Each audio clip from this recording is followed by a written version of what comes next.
You're now listening to the Adiel Gorel Show. Each episode I'll bring you the latest news from my discussions with top health and wellness experts so that you can bring yourself into better health. Today on the Adiel Gorel Show. Alessandra Montana herself said, find a quiet place at home, sit quietly. If you don't know how to meditate, just hum. Yeah. Again, think about Gregorian chants. Hi, everybody. So great to be back. Chad, it's always so great to see you again. Nice to see you as well, Adiel. I'm great. Excited to chat about today's conversation, actually. Yes, that was a lovely interview. I enjoyed it a great deal. We are talking about the great interview we had with Alessandra Montana, who does sound healing. She's an expert in what sound can do for us. And of course, Chad, it makes so much sense because we are, you can say we are made of molecules, but you can also say, if you go down to a lower level, we are just, atoms. And then you go to a lower level and what's inside, the atom and all the particles. And then you go to a lower level and really, we are just all made of electromagnetic waves. That's all we are. That's all it seems the universe is, electromagnetic waves. So vibrations, sound healing is just about vibrations, electromagnetic waves. So sound is energy, energy is sound, right? Yeah, absolutely. And we actually, if you recall, Adiel, we talked about this with Dr. John Beaulieu when you were interviewing him. And he was saying a lot of the same thing. In fact, Alessandra Montana mentioned in the interview that you just completed with her that she studied remotely with Dr. Beaulieu as well. So here we have arguably the world's leading expert, Dr. Beaulieu, and now one of the leading global practitioners who's been featured in the New York Times and travel magazines and all of this, Alessandra Montana. So she's just bringing, that same message from a female perspective, which I thought was interesting. Right. I thought it was lovely. And again, she actually took us through a tour of several of the instruments that can be used. Dr. John Beaulieu even was nice enough to send us a little gift of the tuning forks. And I use the tuning forks. He told us to use it twice a day, 1 minute in the morning and 1 minute at night. I've been using it consistently 1 minute at night, but maybe I should start my day with resetting our nervous system. John Beaulieu showed us that when you listen to a certain vibration, it actually tunes your nervous system to resonate at that frequency, which makes a lot of sense. She showed us singing bowls, she showed us a gong, and all kinds of instruments that achieve that. She even went into some details. She said the gong is more like, the energy, the element of fire. And crystal that she uses is like water. And then the voice is like air, drum is earth. She was fascinating. She has a whole studio there. She's surrounded by those devices and you just feel like you want to be there with her and work with her. Yeah, well, I can tell you, I don't know if you've had the experience, but I've had the experience of doing a sound healing in that area, in the Tulum, in the Mexican Riviera area there. And it's also the environment does something in addition to the sound healing. It's a whole sort of immersive experience that just sort of, you listen to the sound, you can hear the waves off the ocean, you hear the wind blowing through the trees, it's a warm breeze. It's almost magical. For a lot of us, who in our day-to-day lives, we live in cities, lots of concrete, it's busy. There's something profound about that. I think I would suggest probably that the way she does it and where she lives down in Tulum, Mexico, just provides an amplification of the power of the sound healing. I would say it opens you up and makes you more open to the power of the vibration, and you're not so resistant and restrictive to it. I'll even add one more thing. One of the interviews we're going to do in the future is going to be about the concept of, earthing, connecting to the earth. I mean, it's not an accident that there's a whole field called reflexology. And we even had an interview, with Holly Tse, who is a specialist in just working with your feet, because your feet, at least according to traditional Chinese medicine, have points on them that correspond to every part of the body. All the meridians of energy, the way they talk about it, in Chinese medicine, go through your feet. So now that's one bit. Right. The other bit is we were made originally to walk the earth barefoot. Right. People would not, where they would get the thicker skin on the bottom of their feet. They could handle rocks, and then we started using shoes. And now many of us use shoes with a latex type or a rubber type sole, which is non-conductive. Well, there's a whole thing about when you touch the earth with your body, but it's usually with your feet. First, you're stimulating all those many points of the whole body. Second, the earth carries negative charge. We normally carry a positive charge. Right. So when we touch it, just a simple, electrical transaction, so to speak, we exchange, ions with the earth. Supposedly super healthy for us, important for us. For those people, by the way, that's another interview, but who don't have time to go barefoot. You can even buy things for home. But when you are in Tulum working, with Alessandra, what are you doing all day? Walking in the sand with your bare feet, walking in the ocean, touching the waves.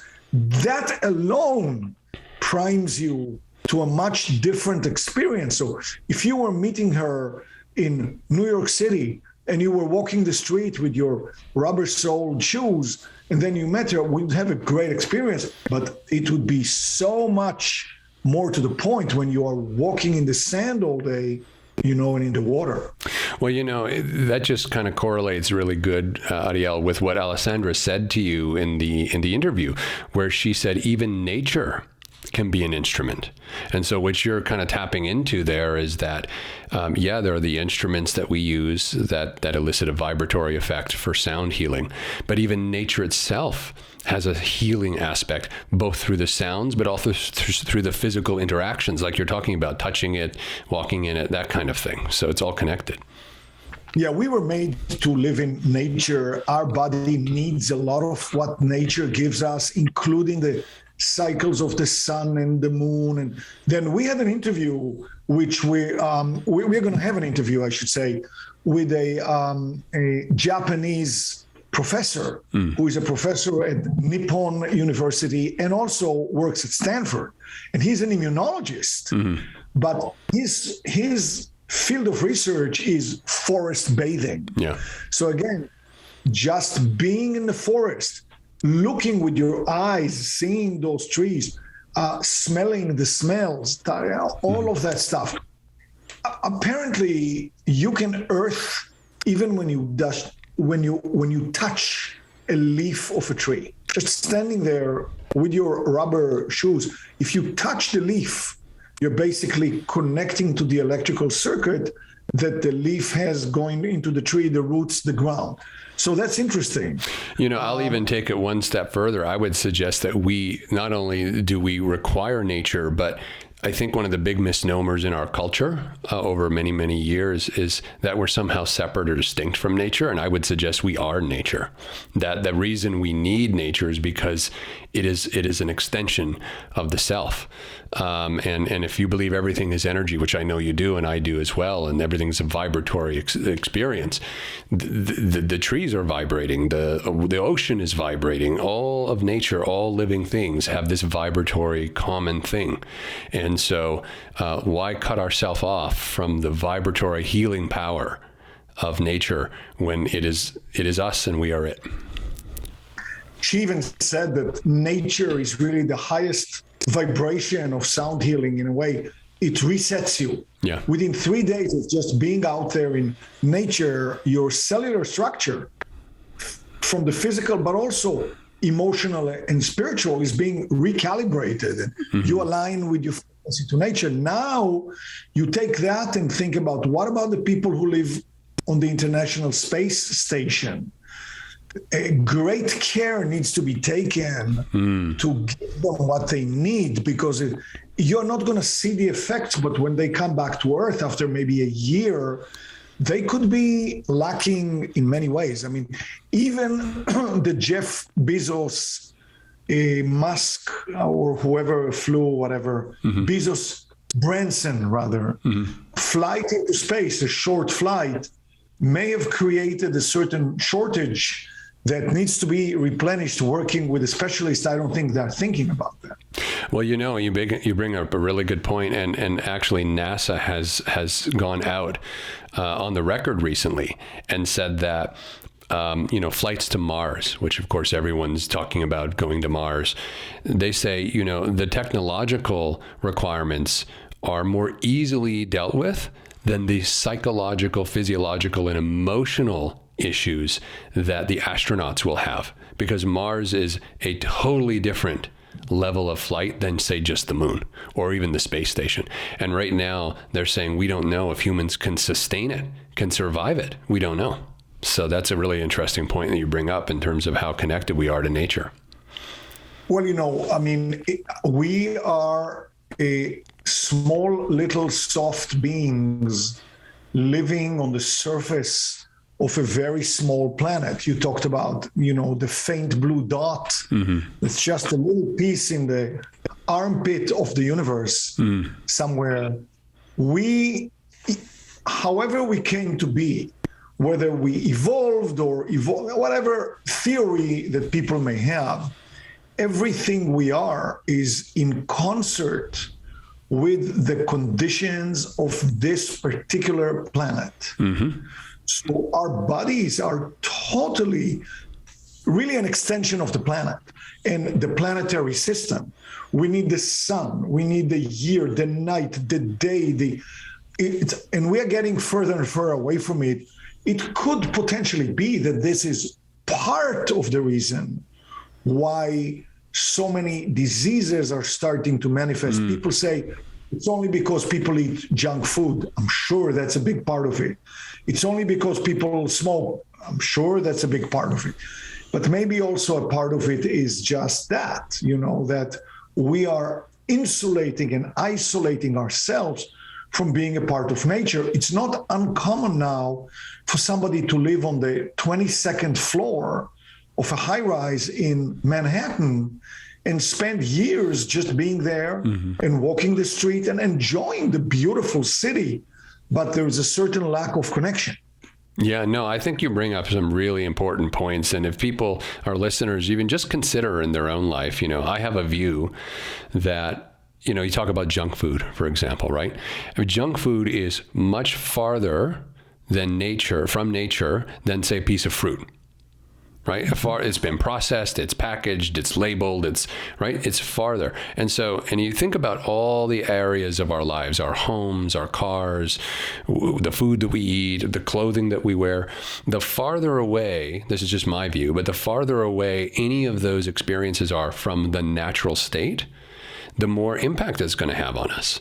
It's the reason why I've moved for the last couple of years now, only buying, organic clothing or organic towels or things like that. I'm not saying all our listeners need to do that. It's a choice I've made because I want to get as close to nature as possible with all the things that I do.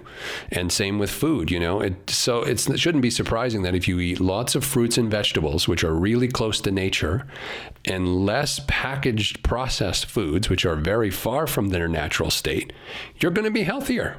This shouldn't be a surprise to us. Well, when you talk to heart doctors, they usually say, and I think we're going to have it in an interview also, no sugar or less sugar, I should say, less sugar, less processed foods, move the body, things of that nature that everybody talks about. But if you add just being in touch with your environment a little bit more, by the way, Chad, Is it a mistake? Is it by chance that when people buy houses, the more expensive houses always seem to have more green and garden and grass and earth? And so, people naturally, without knowing, we are just attracted. Totally. Look out our window and see green trees and birds is better than looking out and seeing a brick wall, or a sign of a cheap motel like you see in so many movies. Yeah. Well, and just I was talking to someone recently, and they were saying, like you mentioned sugar. Our bodies, we need sugar. And I don't mean refined processed sugar. We need sugars. We get it from fruit and our food and stuff like that. But our bodies also are meant to work for the sugar. And what we've done in our society is through processing sugar, we made it so readily available that our bodies no longer have to work for it, and it's putting our bodies in a state of unhealth. And just as a side note, I had read recently that one sugar cube, can you imagine this? One sugar cube requires 300 gallons of water to produce. One sugar cube. Never heard that. Incredible. Never. Yeah. No, that sounds almost bizarre. Like I almost say, no, that's I didn't believe it either, but it was a guy who worked for the sugarcane business in Hawaii, and he said that's why they went out of business, because they couldn't take the water from Hawaii to produce the sugar because they needed it for the water. And even almonds, 90 gallons per almond trees. It's crazy. Well, that's even interesting in another way, because obviously we know that excess refined sugar is not particularly good for our health. Again, I should make a comment here. For me, at least, I don't know if for you, nothing that we talk about is 100%. It's more like 90% or 95%. In other words, my daughter had a birthday. I ate a big piece of cake. We were part of her birthday. Sure. Things like that. It's not 100%. Yeah, of course. We don't walk around being a Nazi. Yeah. No. Okay, but if what you say is true, and frankly, it sounds crazy, it really does. Well, then we have another problem here, because if the sugar cube is not good for you, but if it really takes 300 gallons of water, one of the absolute scarcest resources on earth is getting more and more to be water, just water. People are predicting there will be wars in the future over water rights, just water. Now, the country of Israel is already pretty good at desalinization and taking water out of the ocean. I think the US and many other countries are going to go that route. If that really works the way it should, then maybe the shortage of water is not going to be as acute. But I think that 300 gallons for one cube, they talk about meat and how many gallons and how this is really crazy.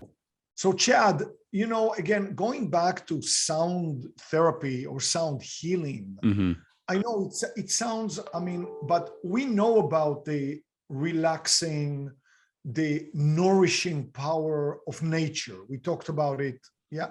Sound is part of the whole thing. Sure. When you and I are speaking right now, sound is emanating from our vocal cords, hitting, the other person's ear. She talked about sound not only hits you in your ears, but also on your skin.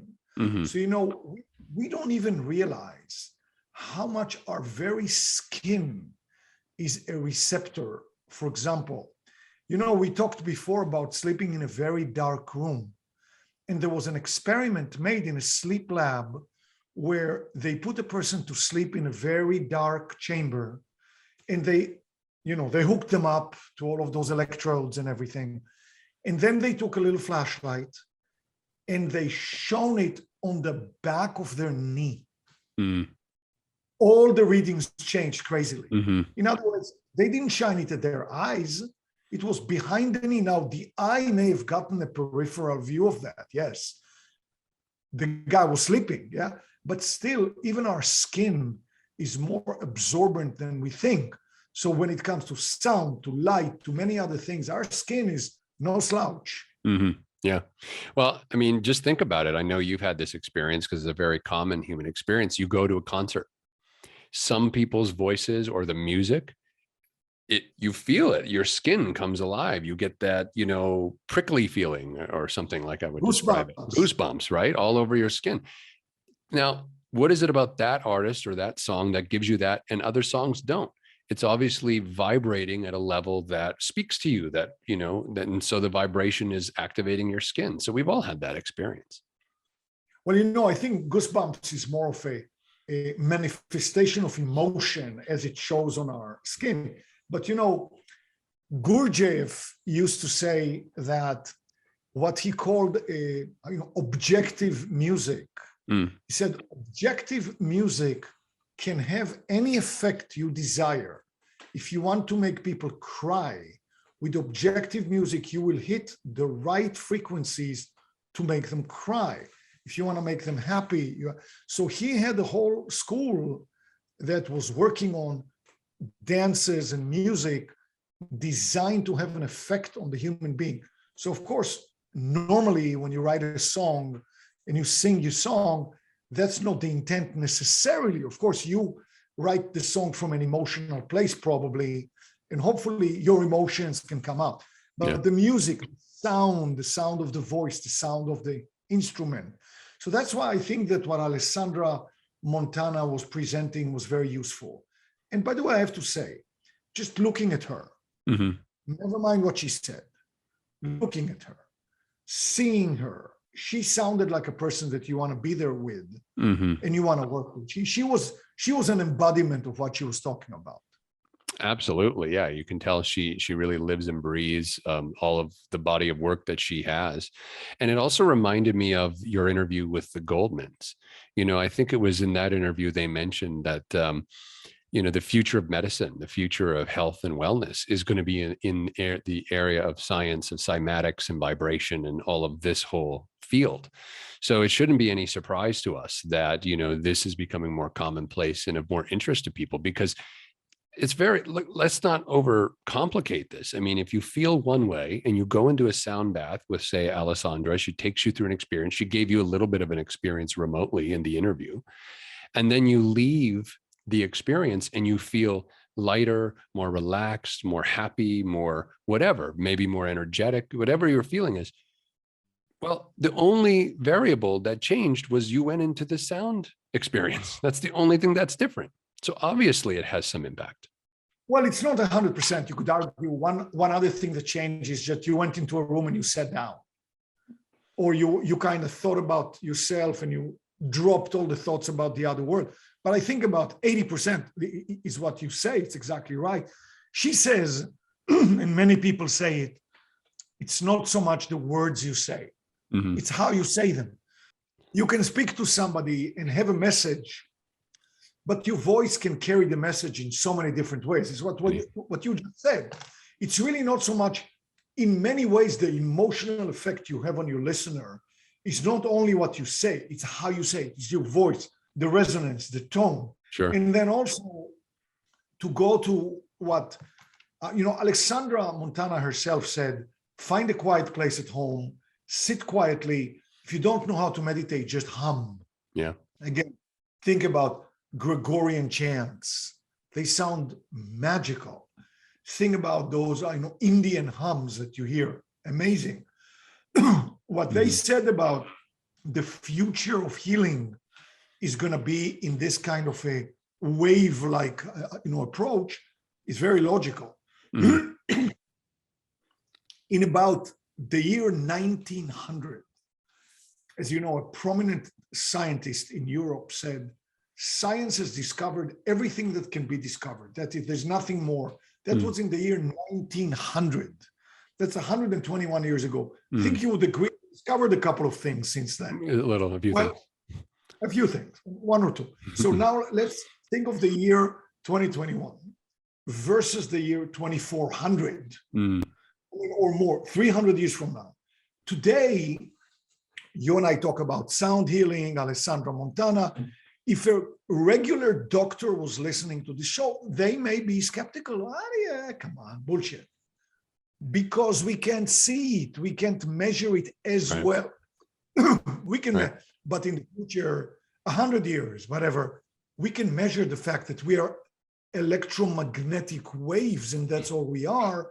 And now if you have a certain sickness, illness, something is wrong, you just have to adjust the frequency of the waves at that location or in general for you to heal. So, sometimes you see those movies from the future where they put you in a capsule and it completely heals you. Mm-hmm. I think they're striving to express this idea. Absolutely, I believe that medicine in the 23rd century is all going to be about electromagnetic waves and frequencies, because we'll be able to measure them. When you come to a doctor and they give you a physical, it's not just going to be a blood test and a poke. It's going to be your entire frequency profile. Yeah, well, I mean, what you say makes sense. It's basically because of quantum physics and the advancement in technology, which has massively amplified over the last 120 years compared to 1900, like you were just saying. In science, if they can't measure it, it doesn't exist, or at least they're uncertain if it exists. So they don't make a claim about it. They kind of just leave it as an unknown. And so, it's no surprise that we're now getting into the impact that vibration and sound and things can have on the body at a microscopic level. Maybe it's even at the level of quarks. I'm not sure, but we weren't able to measure and observe it in 1900. Now we can. So suddenly it's real. It was always real, but we just couldn't measure it. And within that, going down to the frequencies, we still can't really measure it like it should. Exactly. Yeah, but maybe in 20 years, in 30 years, in 50 years, then people can, we talked about the, earthing before. Mushrooms are getting a lot of recognition. There's a movie, I think it's called Fantastic Fungi. Yeah. Or fungi. Fantastic fungi. Fantastic fungi. Mushrooms also reflect the fact that they are in the earth, so they absorb. They're like a sponge. Mm-hmm. So mushrooms are being attributed a lot of. I had a friend of mine, a dear friend, very smart man, but a conventional doctor, and he saw me taking mushroom extracts, and I said, "Well, it's supposed to have some healing effect," and he said, very sarcastically, "Oh yeah, if you believe." Mm-hmm. Mm-hmm. So basically making fun of it. But, when did he go to medical school? 40 years ago. Right. Does he keep up with all the research every day? No, of course not. Right. So, but science doctors and science takes some time, to catch up to the natural universe. Yeah, no, absolutely. And we're seeing the role of different, mushrooms, just not even psychedelic ones, but just mushrooms from an antioxidant, from an immune booster, reishi mushrooms, lion's mane, all of these sorts of things. We'll have a guest on the show who can speak more about the new research in these various areas, because it's actually quite exciting in terms of what's going on there. Adiel, we've got a couple minutes left. Is there anything else you wanted to talk about with Alessandra before we introduce your next interview? One thing that really struck me about the interview with Alessandra is how simple it is to do and implement. You and I always strive to give solutions to our viewers that are doable and hopefully not expensive. So, there's so many things we can do. Humming, free. You can hum. You can get a tuning fork for $50 or $30, we can work with it. There are many things you can do. You can get a singing bowl. I know it sounds very frou-frou, yoga, but those things generate sounds, and everybody that is viewing this will have to admit, when they heard the singing bowl, they felt kind of nice. So, it's very doable. Yeah, it's doable. And I'd encourage people to realize that, the yoga nature of, say, like singing bowls and things like that, you go to other parts of the country, it's not considered bizarre or weird. It's, in the Western world, we're just sort of kind of behind on some of this stuff, but these are traditions that go back thousands of years in other cultures, and they've used these sound healing modalities to heal themselves for many, many years. So it's very normalized over there. So it's very accessible. It's very doable. Even one last thing I'll say about the Alessandra interview, she even mentioned the distinction between live music and or listening to analog music, like on a record player, versus digital music. And she didn't exactly say this, but it reminds me of what we were talking about earlier on this podcast about packaged foods versus natural foods. And it seems to me like live music is like the analogous to living foods. Live music, you feel it, it's right there, versus digital music is a lot more packaged, a lot more processed. But it's even there are three levels. One is live music, where you are there, you see them, it gets straight to you. One is the analog record, where you get the entire spectrum of sound. Correct. And one is digital, where you only get snippets. Hopefully it's such a high frequency that you can't tell, but something deeper in your system probably can tell. That's right. Yeah, I think you hit it on the head there. Well, your next interview coming up, Adiel, is with Beth Greer. Just tell our listeners a little bit about what you're so excited to chat with Beth about. I know you've known her for a while, so. Yeah, I've known Beth for many years. She used to be the president and co-owner of the Learning Annex. And I spoke as a lecturer for the Learning Annex for 16 years all over the country. So I know her quite well. She's a fascinating story in the sense that she healed a tumor, a benign but very large tumor she had in her chest, only herself, without any medical intervention. That led her to realize how many toxins we are surrounded by. She likes to talk about the stuff we put inside of us, mainly food, water, breathing, air. What we put on us, we put stuff on our skin, especially people who use makeup and stuff like that. The skin is absorbent, so a lot of junk can get into our body. She talks about electromagnetic radiation, like Wi-Fi and all of that stuff. So Beth Greer will also talk about the house. What do you have in your own home, Chad, that is toxic?